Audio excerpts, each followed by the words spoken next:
You hit $100K net worth at 28, then this happened. The investment banker sits in his apartment at 2:47 am, refreshing his bank account for the fourth time that night. The numbers don't move. They're real. $100,000. Give or take a few hundred. His hands are shaking slightly, not from joy, though he's surprised to notice that's missing, but from the peculiar cold clarity of understanding that the game has fundamentally changed the instant it reached a number he was told to chase. He pours a second scotch. The ice cracks. He stares at the ceiling and thinks, now what? This moment, this exact texture of disorientation, is the pivot point of a mechanism most people never see coming. The culture narrative around wealth accumulation stops at the arrival. It celebrates the crossing of the threshold with all the gravity of crossing into a new tax bracket, which is precisely what's happening, only that's the least important thing. The real architecture activates the moment the account balance tips from working towards something into managing something. There is an invisible system that rewards people for acquiring capital without ever explaining what capital then demands of them. It's amoral, systematic, and it operates with the precision of a biological immune response. The moment you cross the frontier from accumulator to holder, every single decision calculus changes. The system doesn't care if you understand this. It rewards you anyway. And then it watches what you do next. The psychological literature on sudden wealth has a name for what the banker is experiencing: the recalibration of reference point. Researchers at Duke University and Cornell tracked this across lottery winners, inheritance recipients, and high-earning early career professionals. The data is disquieting. Within 6 to 18 months of acquiring sudden capital, people's baseline anxiety doesn't decrease, it migrates. The worry about not having enough money transforms into the specific, corrosive worry about having enough and then losing it. Loss aversion, the idea that losing $1 psychologically wounds us roughly twice as much as gaining $1 pleases us, becomes the operating principle of consciousness. You've stopped gambling towards something. You've started gambling against loss. But there's something far more consequential happening beneath the psychology. The instant your net worth crosses into 6 figures, you become visible. Not to friends, not to family, to institutions, to systems, to the predatory apparatus that has been waiting for people with exactly your characteristics: young, solvent, illiquid, and statistically likely to believe that having money means understanding money.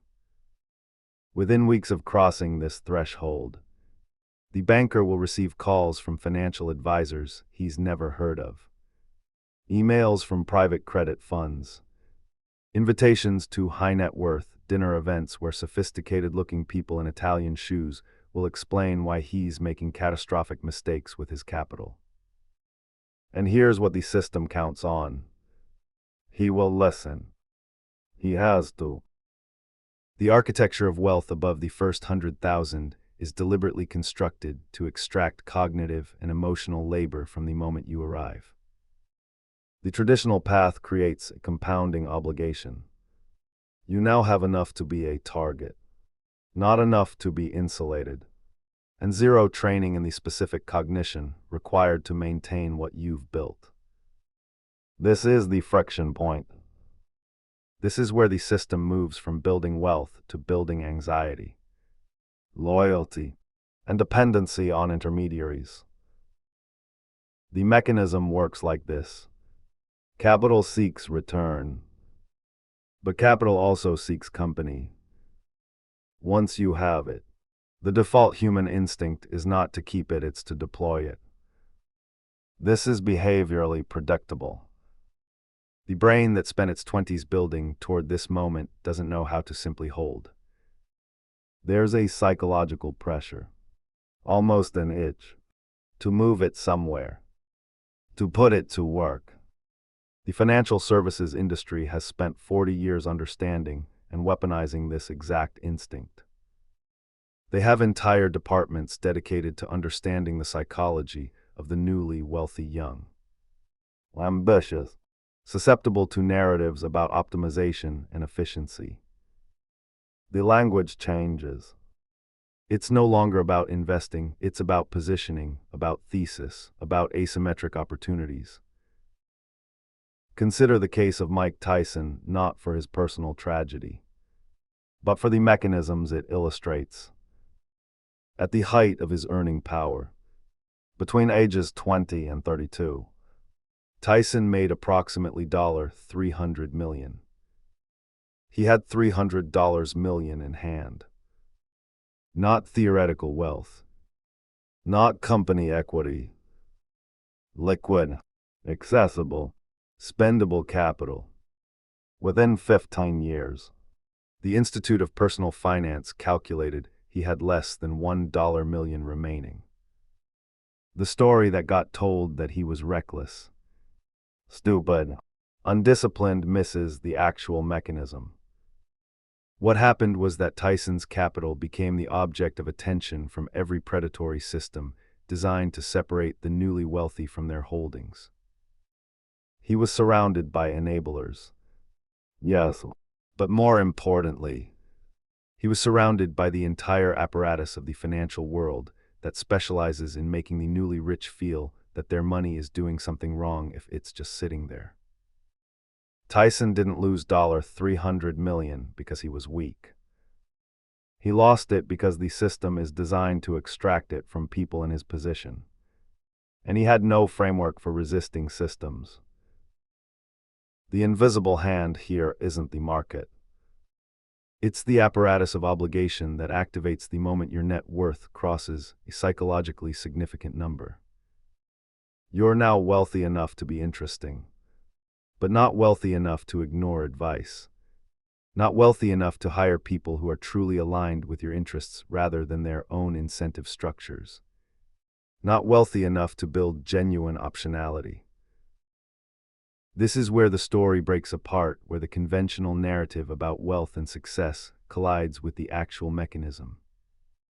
Because here's the truth that polite conversation avoids. Having $100,000 at 28 doesn't solve the problem of needing a framework for what comes next. It creates the problem. It opens you to every well-dressed person carrying a deck about tax-efficient structures, alternative assets, and the specific horror of being asset-rich in a world where money is being printed at historically unprecedented rates. Each of these narratives contains a truth.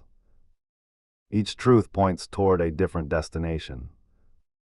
The system counts on your paralysis. The banker has crossed the first major threshold without being taught the game's actual rules. He was taught to earn. He was not taught to hold. These are completely different skill sets, requiring different psychological temperaments, different networks, different relationships with information and risk.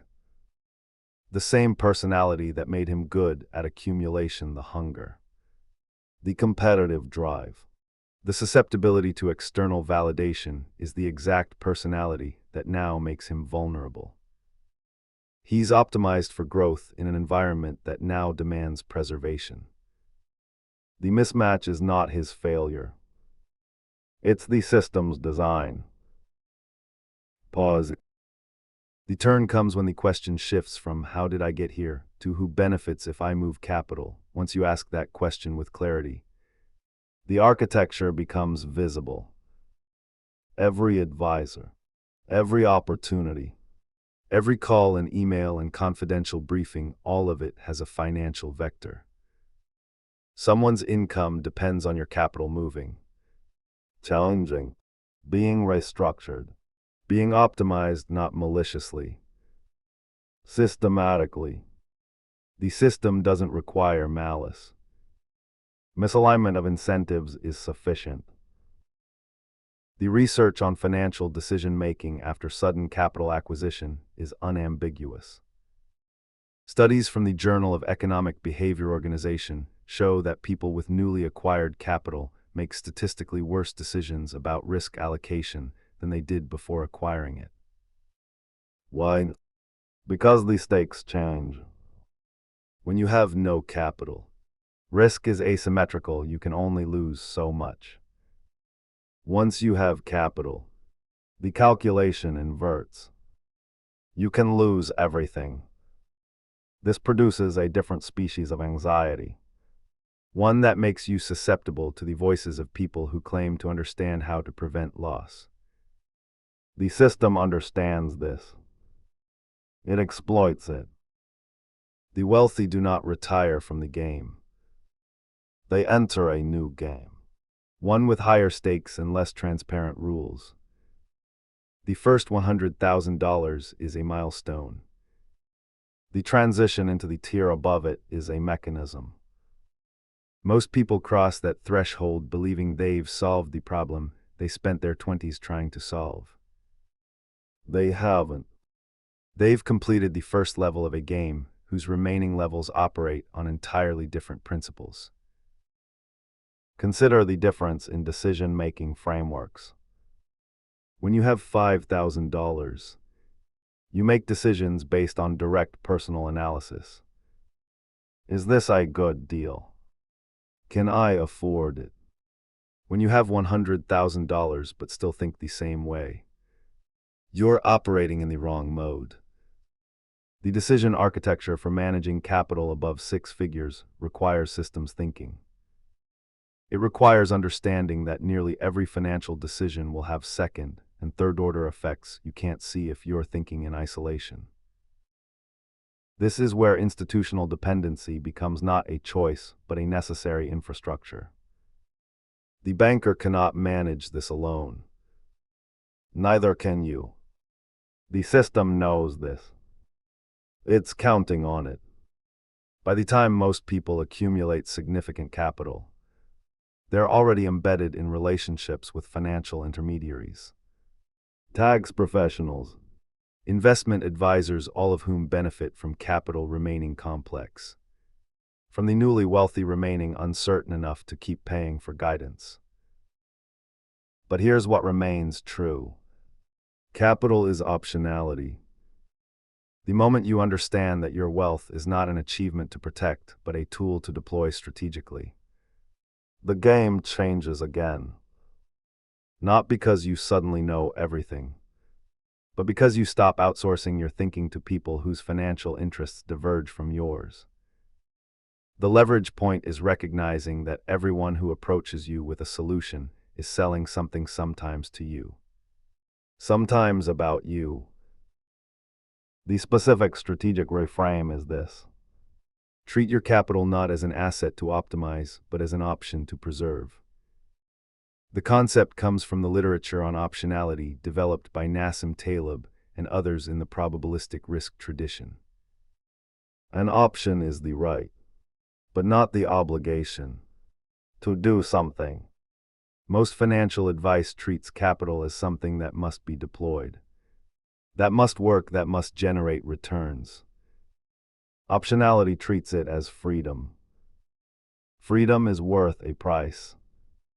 The question isn't where should this money go? The question is, what future decisions does this capital give me the power to make? Once you reframe wealth that way, the entire apparatus of optimization schemes becomes visible as noise. You don't need the private equity fund. You don't need the tax strategy hedge. You need clarity about what maintains your optionality and what compromises it. Capital locked into complex structures, illiquid investments, or relationships with managers who benefit from its motion, these decrease optionality. They tie you to outcomes you can't control, to people whose incentive structures diverge from yours at critical moments. The practical move is deceptively simple. Structure capital to maximize your future choices, not to maximize current returns. Keep cash. Keep optionality. Understand that the financial industry's entire interest lies in convincing you that cash is dead, that options are for the uncertain, that sophistication requires complexity. This is the lie that made Tyson poor. This is the mechanism that has turned the accumulation of capital into the beginning of a new form of servitude. The banker at 247M with $100,000 has already won the first game. He can now choose what game to play next. But the choices are not advertised. The system benefits when he remains unconscious of them, when he continues to believe that having money means deploying it, when he outsources the thinking about his own capital to people whose income depends on its motion. Wealth is the ability to say no. All the other things people use it for: status, comfort, power are derivative. The moment you understand that, you stop being hunted by every system designed to extract it. You stop being prey in a game you're losing because you never learned you were playing. What remains is cold clarity. You have optionality now. Use it to build frameworks that preserve it rather than systems that exploit it. The night continues. The scotch goes cold. The numbers in the account don't move. They don't need to. The game already changed. The only question is whether he understands it yet.